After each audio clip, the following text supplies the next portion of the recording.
Welcome back, friends. I'm joined by Dr. Yoichiro Sato of Ritsumeikan Asia-Pacific University in Japan, where he is Dean of the Graduate School of Asia-Pacific Studies. Previously, Dr. Sato has taught at the U.S. Department of Defense's Asia-Pacific Center for Security Studies, Auckland University in New Zealand, Kansai Gaidai Hawaii College, and the University of Hawaii. I highly recommend Dr. Sato's books if you want to understand Japan's national security policy and the broader Asia Pacific. My two favorite of his books are The Rise of China and International Security. That's a very good one. Also, another book entitled Identity, Culture, and Memory in Japanese Foreign Policy.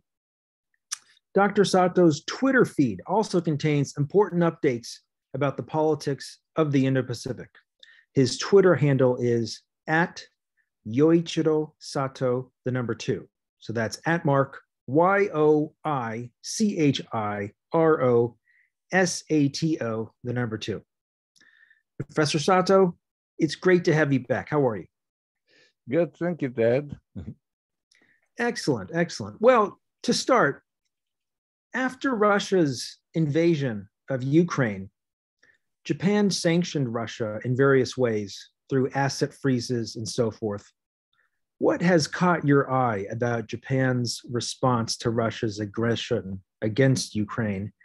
And do you see its hard approach towards Russia continuing? It is going to continue, but it started rather reluctantly. And I think Kishida came under some criticism for not responding more promptly when the United States and some European countries announced their sanctions. So this slight delay was due to Japan's, well, one is the hope that Russia might negotiate the return of some of the disputed islands in the northern part of Japanese border. And second, I think Japan's energy need for importing gas from Russian projects in the north. What ways has Russia's invasion of Ukraine affected the political debate in Japan?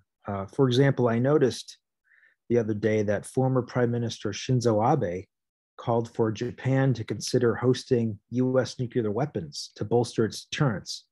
What have you noticed?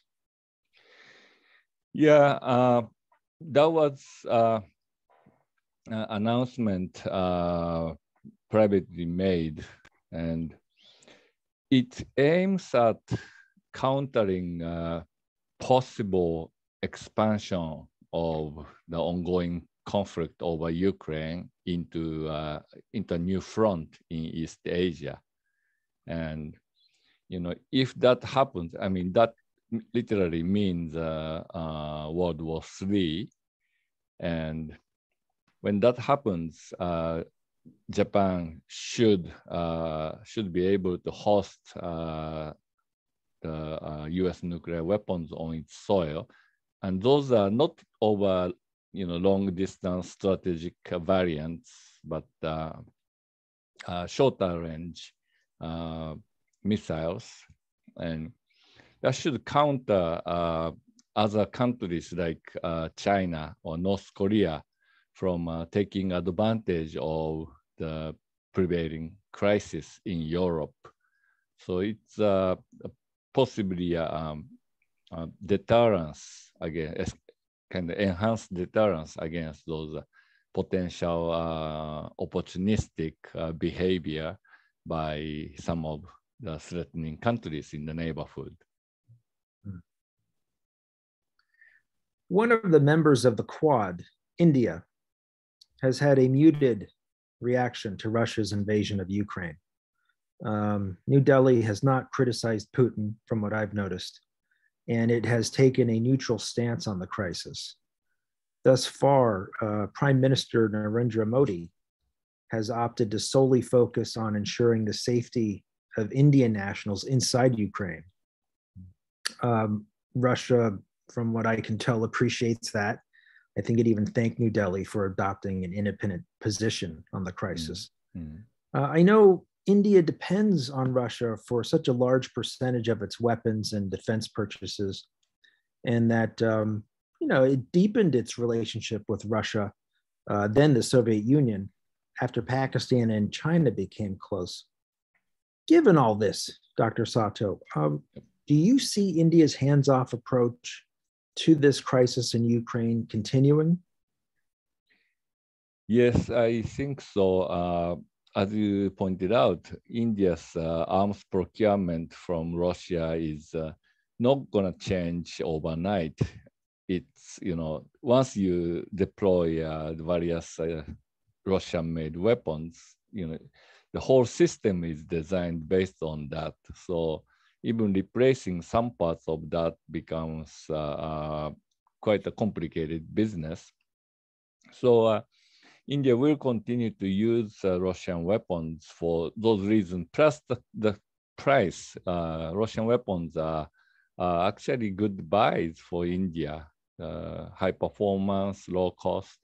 So, and ironically, India is using those assets for defense against China when China and Russia are getting closer in terms of their partnerships. So in conclusion, I think India will continue to keep distance from this ongoing dispute and be quiet about Russian behavior. It doesn't mean that India, endorses Russian actions, but India wants to, keep its head down. Likewise, it seems that the Association of Southeast Asian Nations, ASEAN, that they're also keeping their head down from what I can tell. I know an exception is the military government in Myanmar. They defended Moscow's invasion as justified. And I think Indonesia, Singapore, Brunei, they're the only ASEAN states that have openly criticized Russia. But, I know that much of Southeast Asia also depends on Russian arms for their defense needs. Do you see any of these Southeast Asian countries getting to a point where they will begin curtailing some of their commercial relations with Russia? It's possible. I think some countries like Singapore, financially, Singapore is very dependent on the West, on the US, the bank networks and transaction with Europe. And if the sanctions start affecting Singapore's business, if the absence of sanction against Russia starts affecting financial relations with US and others, countries like Singapore are gonna have to take side more clearly. Whereas others like Vietnam, I think is a clear example of dependence on arms imports from Russia. And also, despite this closer relationship between Russia and China today, for Vietnam, China is the dominant threat, and Russia is a means of enhancing Vietnam's own defense against China through those arms procurement, and also the presence of Russian Navy in the Cam Ranh Bay from time to time. That's another means of Vietnam's diversification of security partnerships, and all are aimed at the primary threat, that is China. So Vietnam has no reason to anger Russians. And on top of that, the Cold War memory still lingers. Vietnam was isolated, during most of the Cold War period because of America's legacy with the Vietnam War, and America got close to China, and Vietnam was left alone with Soviet Union. So that memory lingers in Vietnam, and there's a lot of popularity, personal popularity for Putin as well.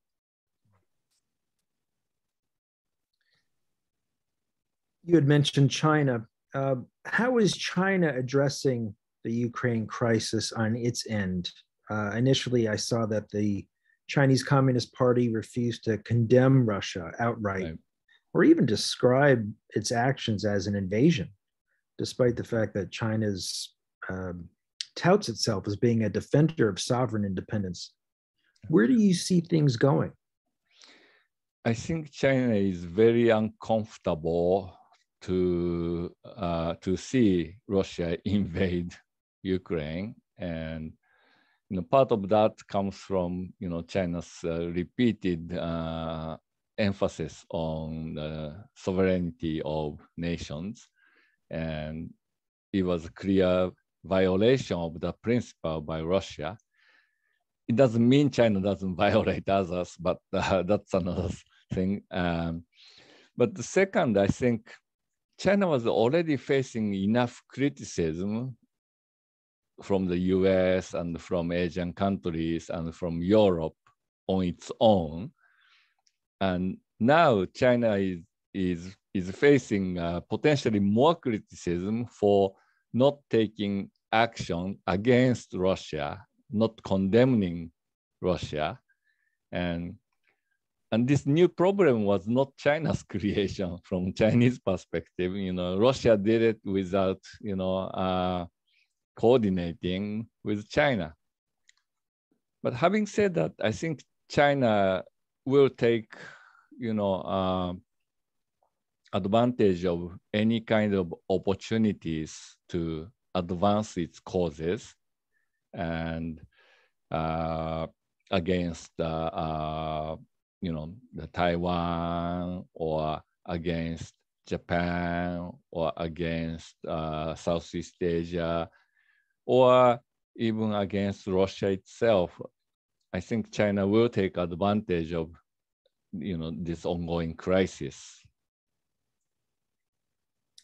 Some speculate that Russia's Ukraine invasion may prompt Xi Jinping to attack Taiwan.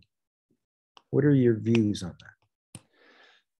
If the US appears to be diverted too much toward Europe and neglecting Asia, that will encourage China to behave more aggressively and be opportunistically. But the US did emphasize its commitment to Taiwan. So soon after Russians invaded Ukraine, the US sent its naval ship through Taiwan Strait, and this was a clear demonstration of America's commitment to deterrence over the Taiwan Straits. And I think Chinese are fully aware, and I don't think they have, so far, I don't think they have miscalculated the US resolve and motivations in defending East Asia. If the war in Ukraine were to broaden and involve NATO, do you foresee a possible situation in which China would come to Russia's aid? Not if the war itself doesn't spread beyond Europe. There's not much China can actually do to project a large number of troops, to distant areas like Ukraine, Russia border. So what China can actually do in Europe will be limited, very limited. But at the same time, China can help Russia diplomatically and economically, and that will likely to happen. Russians are facing possible import ban on its oil and gas from Europe and from others. But China will take advantage of this. I'm not sure if that is called helping, but today the petroleum, the spot price is over $130 per barrel. That's a high price, and many countries are benefiting from this occasion, including the United States. But what will happen is that China will become the sole buyer of Russian oil if the sanctions are adopted by all of the developed countries. And when that happens, China is not going to pay $130 per barrel. China will take advantage of the Russia's difficult situation for its own benefit. Taiwan is likely closely watching how things are playing out in Ukraine with Russia's invasion. Although the situations affecting Ukraine and Taiwan are different, what can Taiwan and its leaders learn from Ukraine's experience? Very good question. I think there are many things Taiwan can learn if they have not already. And one is that, Ukraine as a non-ally of the United States or NATO, Ukraine standing on its own feet. And Ukrainian knew that, and Taiwan is in the same boat in that sense. Taiwan is not a former ally of the United States or Japan or anybody. And Taiwan needs to stand on its own feet in order to credibly deter the potential threat from mainland China. So that's one lesson, I think. The other lesson probably is the importance of strategic communication. Ukraine has done very well in terms of, pleading its cause to the Western friends and globally, and, attracting the volunteer army of over 20,000 people. That's a lot. That's the kind of power Ukraine has projected through its strategic communication. And the full use of the internet media for that purpose is very well done. The president's statements are well calculated and, effectively disseminated globally. So that is another thing Taiwan can possibly learn from this ongoing crisis. A few questions about Japan, if I may. Sure. Amid the war in Ukraine, many countries are shunning Russian oil. Is Japan taking measures to reduce the amount of oil that it buys from Russia? And if so, how will Japan meet its energy needs? Are there any discussions, for example, to fire back up Japan's nuclear reactors? Yeah. Well, first, nuclear reactors are already pretty much back in operation. So, the expanded dependence on petroleum-fired power stations after the the earthquake in 2011 has been eased. So, but having said that, oil is still a very important part of Japan's energy portfolio. So, the reduction of available oil is immediately a problem for Japan. But for Russia, I think natural gas is of a more important issue. And, Japan has gradually shifted away from coal and oil for power generation and using natural gas for environmental reasons, less pollutants coming out of burning natural gas. And there was a joint project in Sakhalin. The Japanese companies invested there, and Japan went ahead despite the previous policy of not providing economic assistance to Russia before all 4 disputed islands are returned.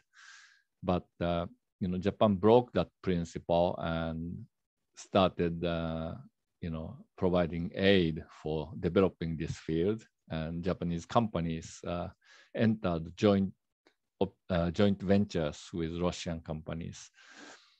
But Russia has been gradually retaking the shares in those joint ventures, after Putin came to power. And the way Russians do is very clever. The Russian government accused those projects of environmental violations and suspended the operation to put pressure. And after so much harassment coming from the Russian government, the Japanese investors were forced into renegotiating their shares in the project.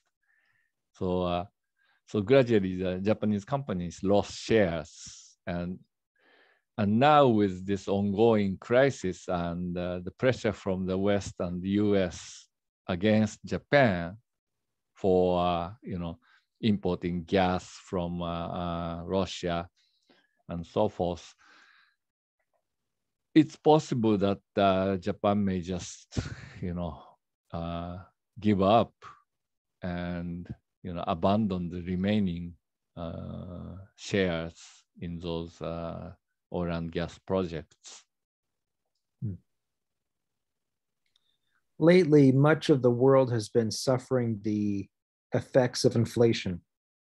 To what extent has Japan been affected, and has this dampened Japanese consumer sentiment? Yeah, the inflation is gradually being felt here too. But, ironically, for Japan, the deflation was a problem for a long, long time. So the price of things remain rather low even today. But after so much the global printing bonanza for money, and the wave of inflation has reached Japan, and certain things are going up in price, and the gasoline is the obvious one, but gasoline price has some other reasons too. But the cost of transportation goes up because of the gas price, and this translates into the cost of food and other items. And I think the Ukraine crisis is putting pressure on the price of wheat and any wheat products, like pasta, ramen noodles, and flour. They're all going up in price. But sometimes the Japanese companies, they don't want to raise price because consumers are so, used to having prices stable for the last 20 years, and raising a price looks really bad. So what they do is they make the package smaller and keep the price. So less stuff inside the package. Yeah. Oh, okay. But anyway, so but I think people are gradually feeling the pinch. On July 25, Japan's upper house of parliament will hold elections for 124 seats. What's at stake in this election, and what are some of the key issues that you see affecting many of these campaigns' debates? I think the opposition parties are struggling to find the issues with which to attack the ruling LDP. The Kishida's government has very much preempted, the kind of domestic issues like income distribution, which could be used by the opposition parties to attack the ruling party's policy. Kishida talked about, new capitalism, and the emphasis is on more egalitarian distributions, between the rich and poor, between the center of Japan and the rural peripheries. So, and between the genders and so forth. So, if the LDP continues to come up with, popular policies in those fronts, LDP can rob potential votes from the opposition parties. The other thing about opposition parties is that they are too divided, and they cannot put up a united front against the LDP, and which has always been the characteristics of Japanese politics. Oppositions are always divided.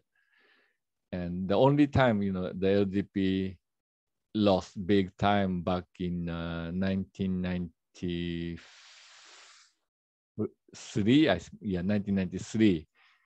was when some 8 opposition parties decided to, enter a coalition and, unseat the LDP.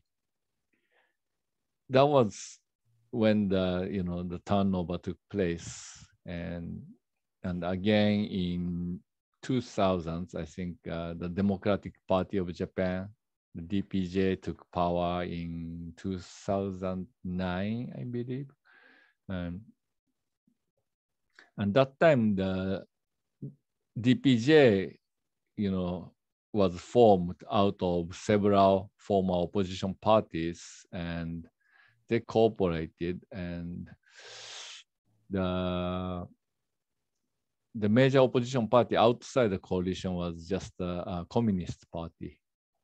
All others cooperated more or less.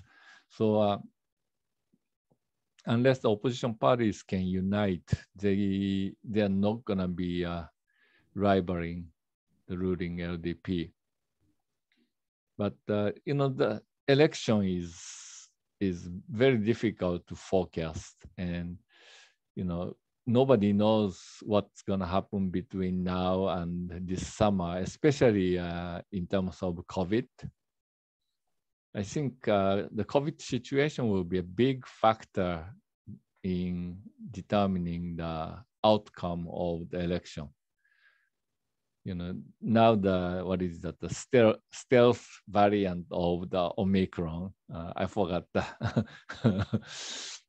alphabet for that, but this one is already present in Japan, and the Omicron infection seems to be coming down for the last 2 weeks or so, but it's not coming down as fast as initially forecast. So, and meanwhile, this new variant is coming in. So we are not sure if there will be another wave or not. So that will make a difference on the election outcome, I think. Concerning COVID, what is the Japanese public's view about the government's handling of the pandemic? This kind of issues, how well you handle it, you still get criticized. And, I think it's always easy to find shortcomings, but, in international comparison, I think the Japanese government did a superb job in international comparison. Doesn't mean it was perfect. There were, several errors, but we can only see those errors in hindsight. So overall, I think the government has done a good job. Especially former Prime Minister Suga, he's getting credit for, really keeping the infection down during the two earlier waves of infection last summer and, last spring and then another wave in summer. The policy under the Suga government allowed the Japanese to really enjoy a nice break between, say, like September, October, until this Omicron came back in, December or so, December or January. So, back then people were, all the restriction on business were lifted, and people were, dining out, drinking, old people back in karaoke. That was a nice break for the entire nation. Does the business community think that the Japanese government has provided enough support to those businesses that have had to curtail their hours during these state of emergencies throughout the pandemic? Business people would say no, but from the perspective of regular wage earners, some businesses, they're making more money. They were making more money through those government subsidies than otherwise they would earn from keeping their businesses open. So in that sense, I think it really depends on how well your business was doing and where your businesses are located, because the subsidies were provided by local municipalities, and basically subsidies were given in exchange for voluntarily cooperating with the government request to either close the business during certain emergency period, or through limiting the business hours and basically closing the eateries early so that people don't stay and talk too much and keep drinking. So this kind of the voluntary persuasion by the municipal governments was rewarded financially, but some local businesses, local municipal governments didn't pay enough subsidies, or sometimes the social pressure in certain areas was very strong. So the businesses were really forced to close down and so forth. But others, they thought, it was a good opportunity to shut it down. Like aging, owners having difficulty, finding an employee, and those people thought, oh well, it's time to retire. Let's shut it down. Some businesses went on because, we are not making money, but we cannot let go this employee who's also quite old, and they were continuing the business despite losing money. They found the perfect excuse to shut it down and lay off people. So the situation is not uniform. I think each business has a different, outcomes out of this pandemic. Your university, Ritsumeikan Asia Pacific University, is located in Beppu, over in Kyushu's Oita Prefecture. Beppu is known for having all these wonderful onsen hot spring resorts where visitors get a good soak in. Right. Have these onsen hot spring establishments been able to survive financially during the pandemic? The tourism business in general suffered so much during the pandemic. The number of visitors really went down, especially when the government issued the warning against the movement of people across different cities.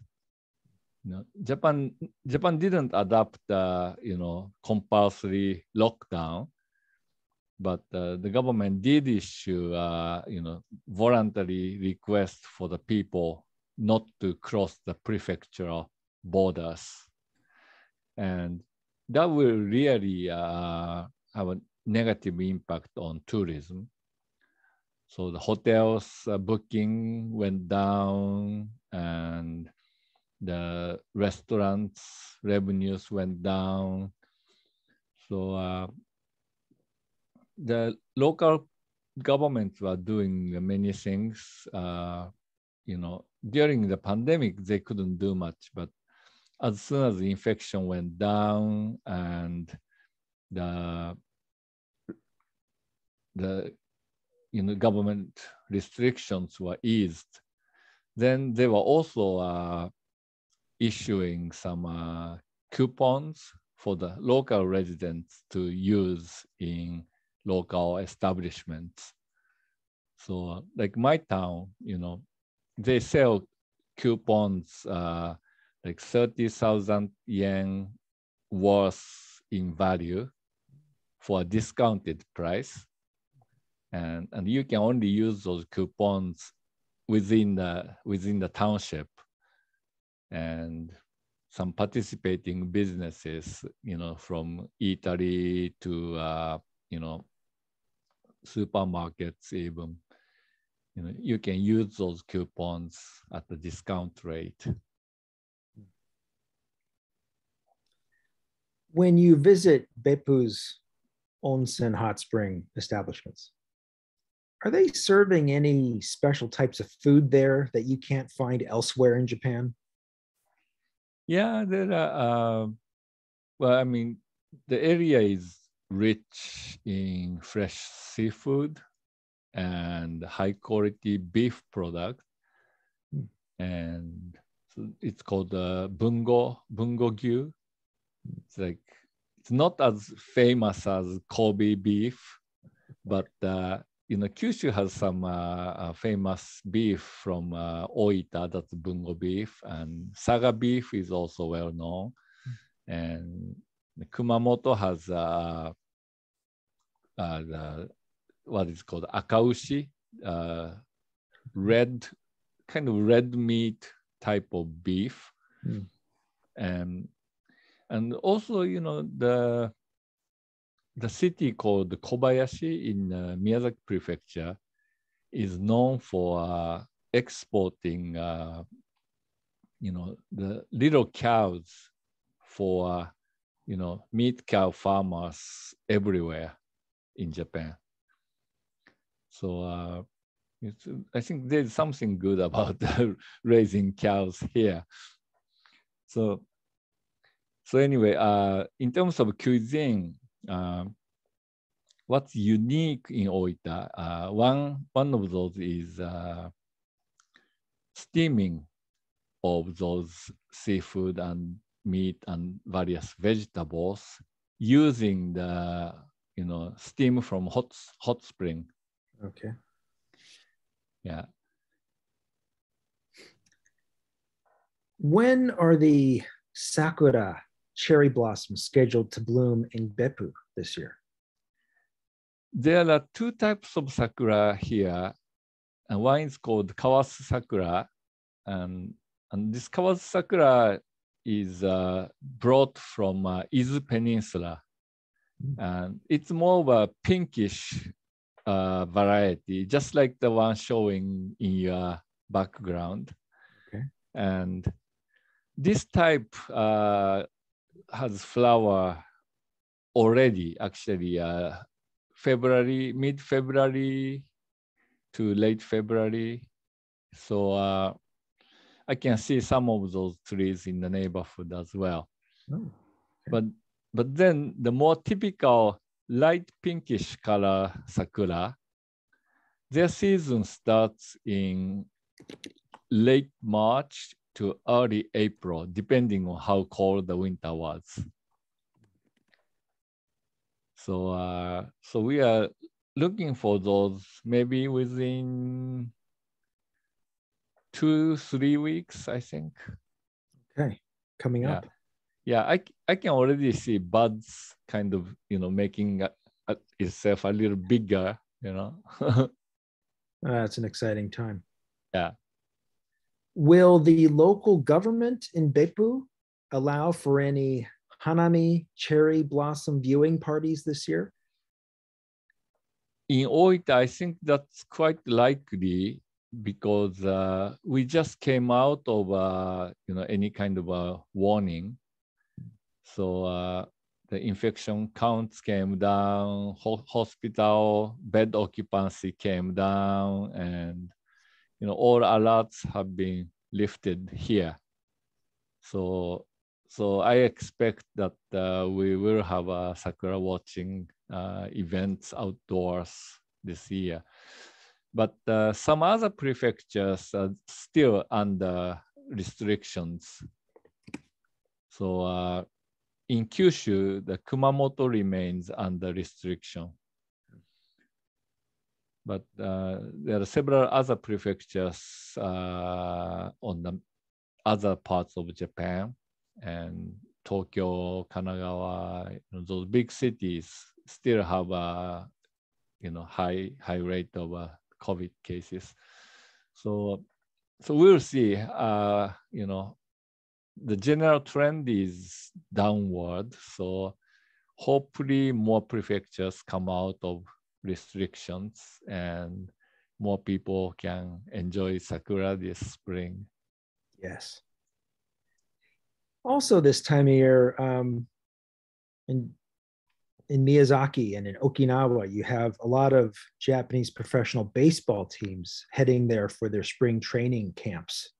Right. Does Beppu host any Japanese professional spring training camps? Professional baseball teams don't practice here, except some players individually coming here occasionally.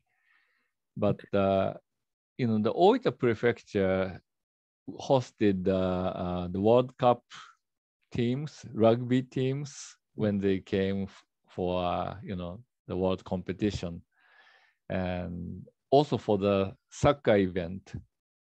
Prefecture hosted some international teams.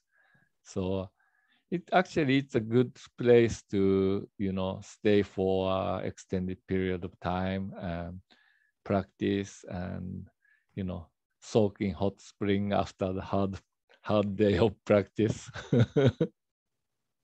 Yeah, I can imagine that'd be therapeutic. Yeah, very therapeutic. So, Professor Sato, what can you tell us about this chicken tempura dish over in Oita Prefecture that I've heard so much about over the years? I think they call it toriten. Toriten, yes.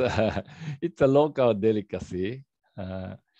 In many places, the fried chicken is a more common way of cooking. But in Oita, we do have fried chicken too. And actually, we are also famous for fried chicken as well. Okay. Two cities, Usa and Nakatsu, are known for producing some of the best fried chicken in all of Japan.